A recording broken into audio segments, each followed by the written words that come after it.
Hello everyone, DC शिक्षा academy में आपका स्वागत है। दोस्तों, मैं आज आपके लिए लेकर आया हूँ विज्ञान के कुछ इम्पोर्टेंट प्रश्न जो आपके कंपटीशन एग्ज़ाम में काम आने वाले हैं। और लैब असिस्टेंट और रीट इन एग्ज़ाम में ये प्रश्न बहुत ही इम्पोर्टेंट है। इन प्रश्नों में से लगभग मैं 30 प्रश्न लेके आया हूँ। लगभग इनमें से 15 प्रश्न तो इसमें आने ही वाले हैं। तो दोस्तों, वीडियो स्टार्ट करते हैं। तो वीडियो स्टार्ट करने से पहले आपसे रिक्वेस्ट है कि अगर आपको वीडियो अच्छा लगता है तो उसे लाइक और शेयर ज़रूर कीजिए। तो दोस्तों, पहला प्रश्न है हमारा, वायुमंडल में CO2 का सही प्रतिशत है।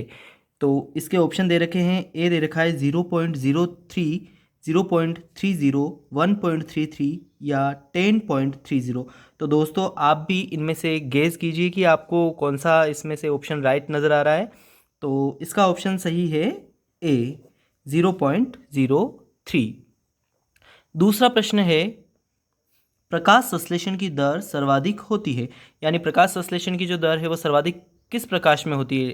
पहला ऑप्शन है लाल प्रकाश में, नीले प्रकाश में, हरे प्रकाश में या अवरक्त प्रकाश में। तो इसका भी सही ऑप्शन है लाल प्रकाश में। ठीक है। अगला प्रश्न है, इकोसिस्टम शब्द किसने दिया। इकोसिस्टम शब्द जो है वो किसने दिया है। ऑप्शन है ओडम, टेंसले, मोबियम या हक्सले। तो इसका सही आंसर है बी, टेंसले। टेंसले ने इकोसिस्टम शब्द सबसे पहले दिया है। चलिए नेक्स्ट क्वेश्चन पे चलते हैं हम। नेक्स्ट क्वेश्चन है, निम्न में से अजैविक घटक नहीं है। तो इसके ऑप्शन भी आप देखिए, प्रोटीन, क्लोरोफिल, बैक्टीरिया या प्रकाश। कौन सा ऐसा ऑप्शन है जो अजैविक घटक नहीं है। तो इसका सही आंसर है बैक्टीरिया। यानी प्रोटीन, क्लोरोफिल और प्रकाश जो है वो अजैविक घटक हैं, लेकिन जो बैक्टीरिया है वो अजैविक घटक नहीं है। तो अजैविक घटक नहीं है, ये कौन सा घटक है, जैविक घटक में आ जाएगा। नेक्स्ट प्रश्न है, सबसे लंबी प्राणी कोशिका, यानी कोशिका आपने नाम सुना ही है जिसकी खोज करी थी रॉबर्ट हुक ने। अब प्रश्न हमारा है, सबसे लंबी कोशिका कौन सी है। तो लंबी कोशिका, इसके ऑप्शन आप देखिए, विषाणु, क्लोरोप्लास्ट, रिक्तिका या तंत्रिका तंत्र।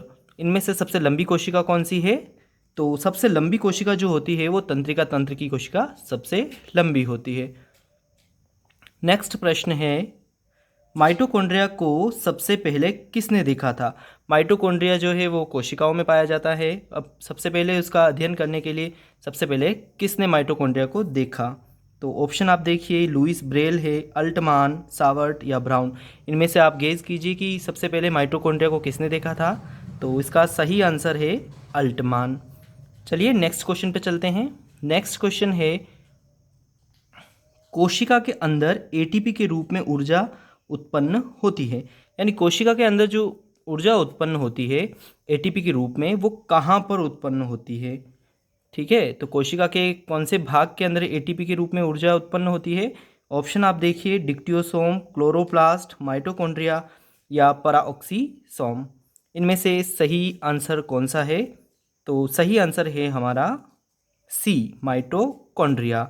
नेक्स्ट प्रश्न है, केंद्रक की खोज किसने की थी। प्रश्न हमारा है, केंद्रक की खोज किसने की थी। ऑप्शन देखिए आप, Robert Hooke, Robert Brown, Janssen, Malpighi. यानी इसमें से कौन सा ऑप्शन ऐसा है जो राइट है। केंद्र की खोज किसने करी है। तो केंद्र की खोज करी है रॉबर्ट ब्राउन ने। नेक्स्ट प्रश्न है, मलेरिया उपचार में प्रयुक्त कुनैन औषधि प्राप्त होती है, यानी मलेरिया रोग जो होता है उनमें एक पौधा होता है, पौधे के कौन से भाग से वो औषधि तैयार की जाती है। ऑप्शन है जड़ से, पुष्प से, छाल से या बीज से। तो इसका सही आंसर है छाल से। कुनैन औषधि जो होती है वो छाल से प्राप्त की जाती है। चलिए अगले प्रश्न को देखते हैं। निम्न में से सजावटी पौधा है, कौन सा पौधा है जो सजावट में काम आता है। बोनसाई, कैक्टस, सक्कुलेट या उपरोक्त सभी।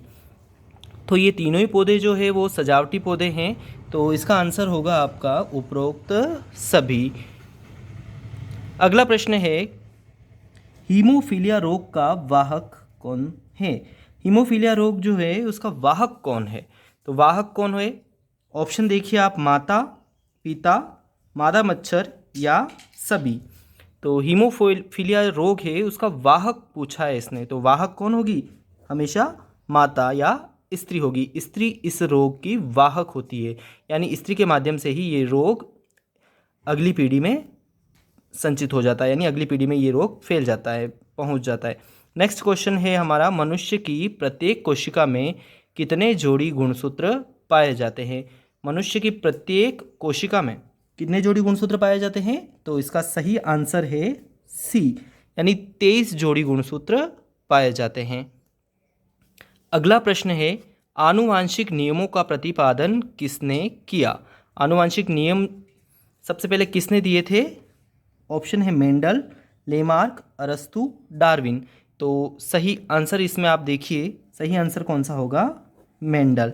मेंडल ने ही आनुवांशिक नियमों पर काम किया था और आनुवांशिक नियमों का प्रतिपादन किया था। अगला प्रश्न देखिए आप, लार में पाया जाने वाला एंजाइम कौन सा है?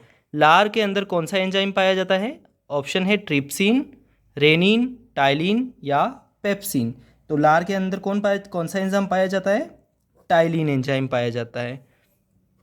अगला प्रश्न है, मुख में लार द्वारा पाचन होता है। मुंह के अंदर लार ग्रंथियां होती है, उसके माध्यम से लार निकलती है। अब लार के माध्यम से किसका पाचन होता है? वसा का, प्रोटीन का, स्टार्च का या विटामिन का? तो लार के माध्यम से पाचन होता है स्टार्च का। अगला प्रश्न है, पित्त रस का निर्माण होता है। पित्त रस का निर्माण कहाँ पर होता है? ऑप्शन देखिए आप, अग्नाशय में, यकृत में, आमाशय में या पित्ताशय में। तो निर्माण पूछा है तो निर्माण होता है यकृत में। अगला प्रश्न देखिए, मनुष्य के शरीर में मांसपेशियों की संख्या कितनी होती है? मनुष्य के शरीर में मांसपेशियां कितनी होती है? ऑप्शन देखिए, 201, 639, 100 या 312। तो सही आंसर आप देखिए, सही आंसर है बी, 639, यानी मनुष्य के शरीर में मांसपेशियां कितनी होती है? 639 होती है। अगला प्रश्न देखिए आप, मानव शरीर में भोजन का अवशोषण कहाँ होता है?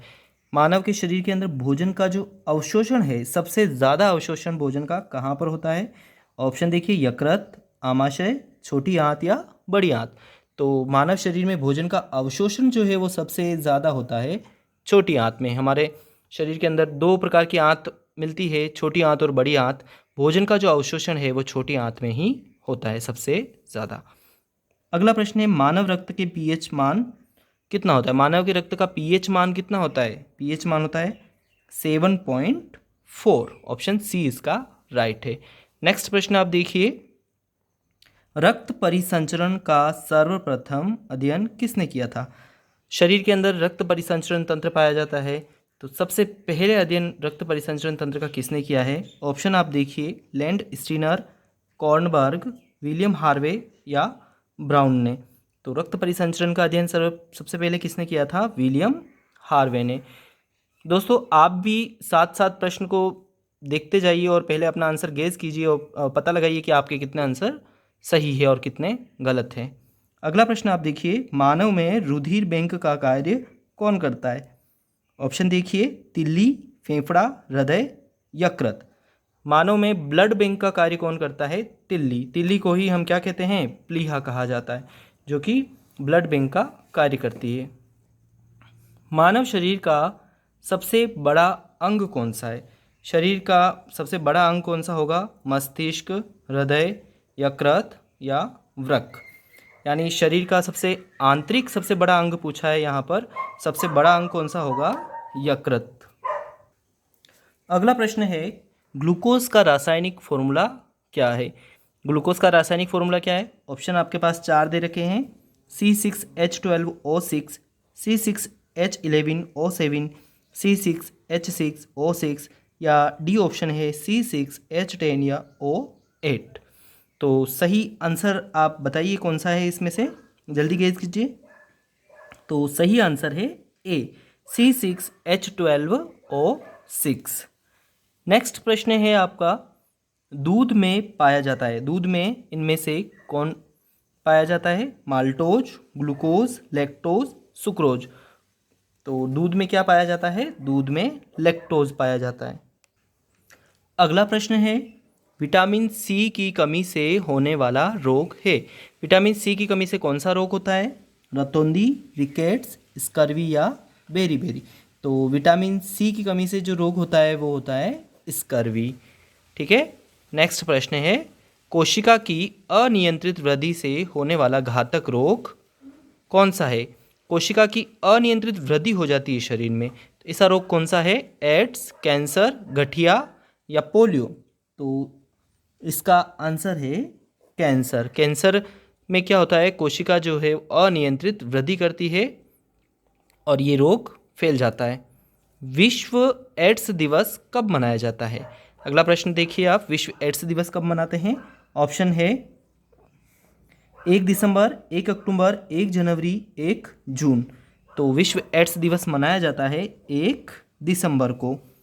अगला प्रश्न है, पेनिसिलिन को प्राप्त किया जाता है। पेनिसिलिन को किससे प्राप्त किया जाता है? ऑप्शन है कवक से, जीवाणु से, वायरस से, माइकोप्लाज्मा से। तो सही आंसर देखिए आप, पेनिसिलिन को कवक से प्राप्त किया जाता है। अगला प्रश्न देखिए, डिजीज ऑफ सेल किसे कहते हैं? डिजीज ऑफ सेल किसे कहते हैं? AIDS, hepatitis, cancer, rabies. तो डिजीज ऑफ सेल जो है वो कैंसर को कहते हैं। ठीक है। नेक्स्ट प्रश्न है, क्षय रोग के जीवाणु की खोज किसने की थी? क्षय रोग के जीवाणु की खोज किसने की थी? ऑप्शन देखिए, रॉबर्ट कोच, मेशनिकोफ, पास्चर या पॉल इहर लीच। तो क्षय रोग के जीवाणु की खोज किसने की थी? रॉबर्ट कोच ने। तो दोस्तों ये थे 30 प्रश्न, बहुत ही इंपॉर्टेंट प्रश्न थे विज्ञान से जुड़े हुए, जो कि आने वाली एग्ज़ाम में काम आने वाले थे। बहुत ही इंपॉर्टेंट प्रश्न हैं, इनको आप अच्छे से अगर देख लेते हैं तो आपके एग्ज़ाम में बहुत ही ज़्यादा मदद मिल जाती है। दोस्तों एक प्रश्न जो है मैं आपके लिए लेकर आया हूँ, इसका आंसर आप खुद मुझे कमेंट करके देंगे। प्रश्न है, मेंडल ने मटर के अलावा जिस पादप पर कार्य किया था वह पादप है। मटर के अलावा मेंडल ने किस पादप पर कार्य किया था? ऑप्शन आपके सामने है, मक्का, बीन, हिरेसियम, एंटीराइनम। तो इसका आंसर आप मुझे कमेंट में दीजिए। तो दोस्तों उम्मीद है आपको वीडियो अच्छा लगा होगा। वीडियो अच्छा लगता है तो आप वीडियो को लाइक कीजिए, शेयर कीजिए और आप कमेंट ज़रूर कीजिए। Thank you.